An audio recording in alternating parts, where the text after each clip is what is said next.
Olá, olá, eu sou Leonardo Macedo, eu sou oncologista cirúrgico, especialista no tratamento de doenças da região de cabeça e pescoço. Vou falar para vocês hoje um pouco sobre cirurgia de parótida, se chama parotidectomia, né? A parótida é uma glândula que fica aqui na face, ela fica aqui do lado, e ela é responsável por produzir saliva. Ela produz cerca de 25%, 40% da saliva que nós temos na boca todo dia. Então, a parótida produz essa saliva e ela direciona para a cavidade oral através de um ducto, né, que é o ducto de Steno, e esse ducto ele desemboca ali próximo do seu segundo molar, primeiro molar, segundo molar superior, tem um pequeno orifício que por ali sai essa saliva que a parótida produz. Invariavelmente, a parótida ela é razão da existência de nódulo, né? Por exemplo, nódulo na parótida. Surge esse caroço na parótida e, por vezes, o paciente posterga, né? A grande indicação de cirurgia, de maneira geral, é quando esse nódulo na parótida ele passa de 1 centímetro.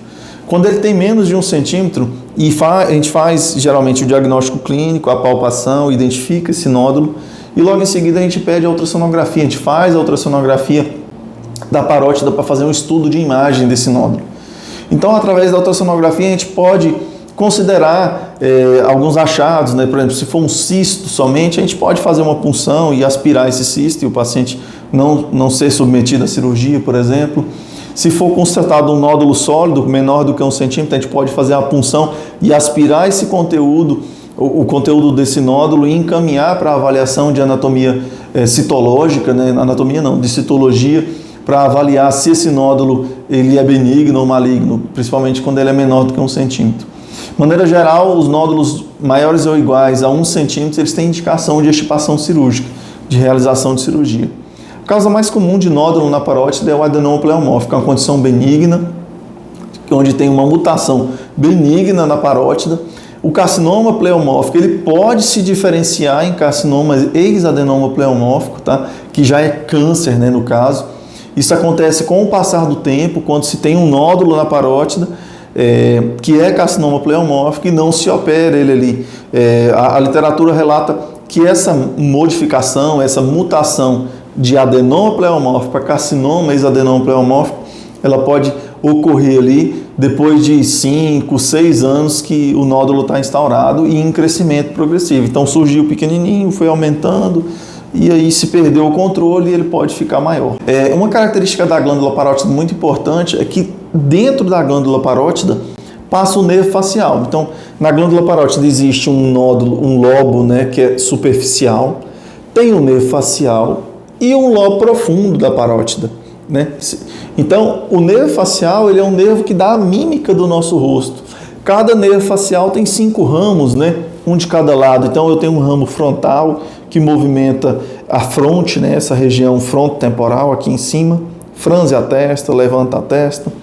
Ele tem um ramo oftálmico, né? Sempre que você fecha o olho, com mais força, você percebe que a pálpebra inferior ela sobe um pouco. Então, esse ramo oftálmico está inervando essa musculatura dessa região periorbital. Existe um ramo bucal que ele está relacionado com esse, que a mulher chama de bigode chinês, mas é a região bucinar, que a gente chama, né? O médico reconhece e estuda, e a gente reconhece essa região como região bucinar. Existe outro ramo, né? Que é o ramo marginal da mandíbula, que ele passa aqui, sai do ângulo da mandíbula, geralmente, e ele faz uma volta pequena aqui no pescoço e inerva o cantinho do lábio. Então, uma paralisia nesse ramo, ele pode resultar num sorriso dessa maneira, né? Um sorriso assim. E o último ramo, né, que é o ramo cervical, ele inerva o músculo platisma, às vezes ele te ajuda a deglutir, né? Quando você está um pouco difícil, então ele inerva essa musculatura do pescoço. Então, as cirurgias de glândula parótida, elas são realizadas somente com anestesia geral. Então, a maioria das vezes, quando o paciente tem mais de 40 anos, ele precisa fazer exames pré-operatórios, uma vez que está liberado, agenda lá com o seu cirurgião para fazer a cirurgia. E uma vez que o paciente já está lá em anestesia geral, o anestesista dá um remédio, e aí ele faz efeito, e aí ele passa um aparelho na boca e coloca o tubo que fica lá no pulmão, onde o paciente vai respirar durante a cirurgia. Geralmente, o médico vai posicionar o rosto do paciente de lado e é feita uma incisão, né, da pele, do tecido subcutâneo, da gordura, junto aqui da orelha, fazendo uma volta aqui atrás da orelha, com a possibilidade, né, ou se houver necessidade, de ampliação desse corte na direção medial do pescoço. A grande maioria das cirurgias de glândula parótida é recomendado que a gente faça ela com um recurso que chama congelação. O que é congelação? É quando a gente tira a lesão e encaminha ela direto para o médico patologista para que ele faça uma avaliação daquela lesão e ele processa esse material, coloca no microscópio e ele olha e ele consegue identificar ali alguns sinais. Se aquele nódulo, aquela lesão que você estipou, que você tirou, que o médico tirou, na verdade, se ela é benigna ou maligna. Uma vez que comprova a malignidade no transoperatório, durante a cirurgia, eu sempre tenho o grande cuidado de propor a congelação. Operar a glândula salivar, é necessário que se tenha congelação, para que não se saia da cirurgia com dúvida, né? Então você faz a congelação, se confirmar a malignidade, às vezes é necessário às vezes não, a grande maioria das vezes é necessário que se amplie essa incisão e tire todas as ínguas do pescoço, né? Faça uma linfadenectomia.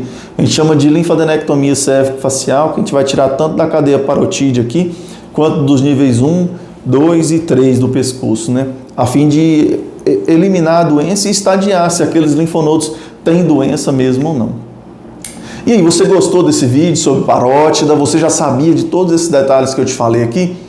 Clique em gostei, aqui dá um joinha pra gente, fortalece o nosso canal para que a gente venha trazer cada vez mais conteúdo de qualidade para você. Compartilha com alguém, já salva, coloca na sua playlist. E muito obrigado para você que esteve até aqui nesse vídeo. Um grande abraço e até o próximo.